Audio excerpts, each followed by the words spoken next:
Can you believe that in 2021, characters like Powdered Toast Man would still be relevant? I never grew up with the show, but dear goodness, Super Brawl is getting a console game, and it's in the style of Super Smash Brothers. Oh my gosh, please put it on! Hello everyone, and welcome to my stupid channel.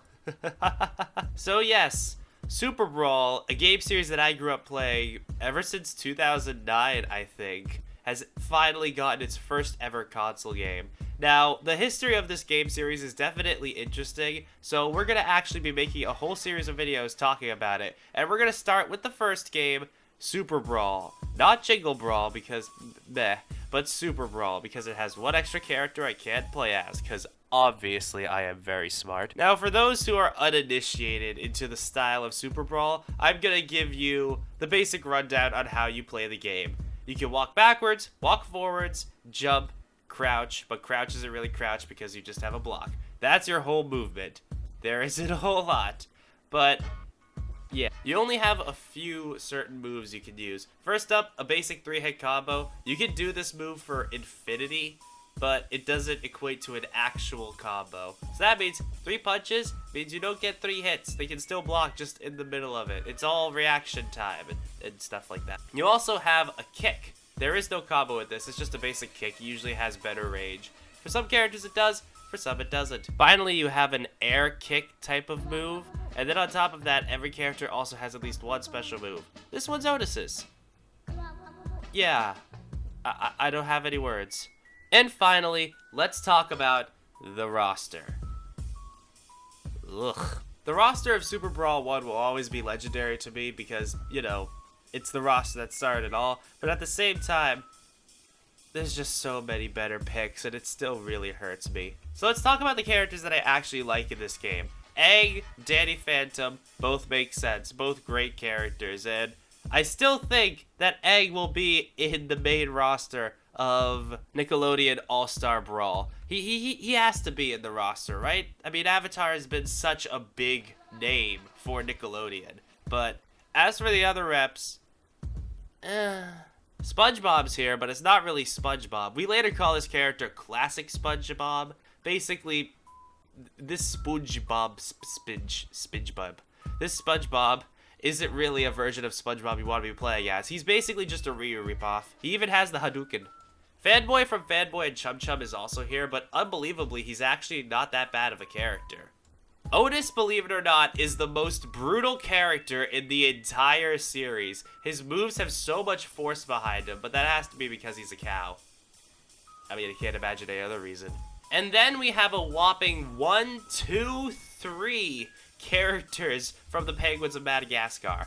How many strings did they have to pull to get 3 characters in the game? Rico and King Julian you can play as whatever you want, but you might notice the last character is locked. That is Dr. Blowhole. He's not a major character on the show, but he is somewhat of a major villain. I think they kind of actually did away with him at the end of the 2nd season. I don't know, I don't watch Penguins of Madagascar, it's been years. What I do know though is that for some reason, Dr. Blowhole has kind of become the Captain Falcon of this game. Not in the way of how he fights, no, not at all. But you see, Captain Falcon is more well known for being in Smash Brothers than in his own game series at this point. That kind of goes the same for Dr. Blowhole. Nobody really remembers him from Penguins of Madagascar. He's just known as that one character from Super Brawl. He also is not a bad character at all. He's got some range to him. Not my favorite to play as, and obviously I can't show you how he plays because that would require me to complete the game, and I don't have time for that. But yeah. The game also has several different stages consisting of the Krusty Krab, Fairy World, the Wasteland from Avatar, the Penguin Lair, Frosty Mart, the Jungle, and then you also have the Farmhouse and the Amity Park. Now the last one is Dr. Blowhole's stage, but for the life of me, I can't unlock it, so I have no idea what it could be. To be honest, this kind of goes the same for Marvel vs. Capcom when I say the first game in the series is always alright, but it's not the best game. Most people know Super Brawl because of its second game due to the fact that it kept the roster that it had from the first game, but it just added more of everything. More characters, more stages, more of all of that. So, as much as I love this game and what it started, you also gotta remember that there's another really good game to where you don't really even have to play this game. I think Dr. Blowhole is also a character that's just unlocked in the second one. So again, no real reason to play the first game other than for a strange review series that you're not even reviewing the games in. I should probably review the game now. When you're talking about a fighting game series, usually you look at things like combos and how pretty it looks at all stages, but to be honest, there's no combos to be had here, so it's kind of hard to judge the game based off of that. Something that I've always liked about Super Brawl is how it decided to keep all of the characters in their original art styles from their TV shows. Now, of course, they would end up dropping this when it came to Super Brawl 3, but for the first two games, they actually really liked how every character was in their respective art styles. I don't know much about the development of the first two Super Brawls, but from what I can tell, characters like Fanboy and Chum Chum or Otis, they actually look like they were animated by the studios that were animating the TV shows. And if so, that's pretty darn cool.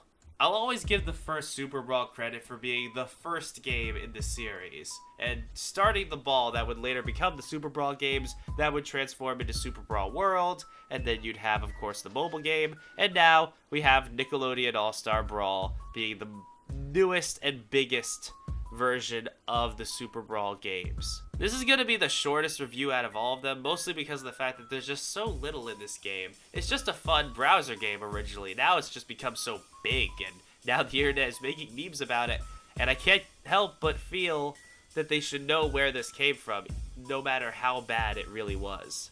I do recommend that you also look back at who's been in Super Brawl before, because that could help you decide who would be in the new games. Love or hate the series, these are the original 9 characters that were in Super Brawl, and even if not all of them make it into the newest game, I would still like for a majority of them to be in. Obviously, the only 2 here that are actually confirmed to be in the new game are SpongeBob, despite him not being in the Ryu getup, and then Danny Phantom. But I really hope that we get to see characters like Egg or Timmy Turner come back to play a big role. When we get to the second game, you're going to see a whole lot more characters, and more importantly, a whole lot better combo mechanics, because dear goodness was this game finicky. Despite the game being the first in the series, I'm still going to give it a 5 stars just because of how clunky it feels. None of the characters feel very balanced. Compared to the second game, it is just a second fiddle. But hopefully, and I'm saying this very hopefully, we will be getting some good combo mechanics when it comes time for Nickelodeon All-Star Brawl. So, thank you so much for watching this video. Please subscribe. I'm going to be covering every single Super Brawl game, so it ought to be pretty darn fun. Thank you so much. I'll see you later. Bye-bye.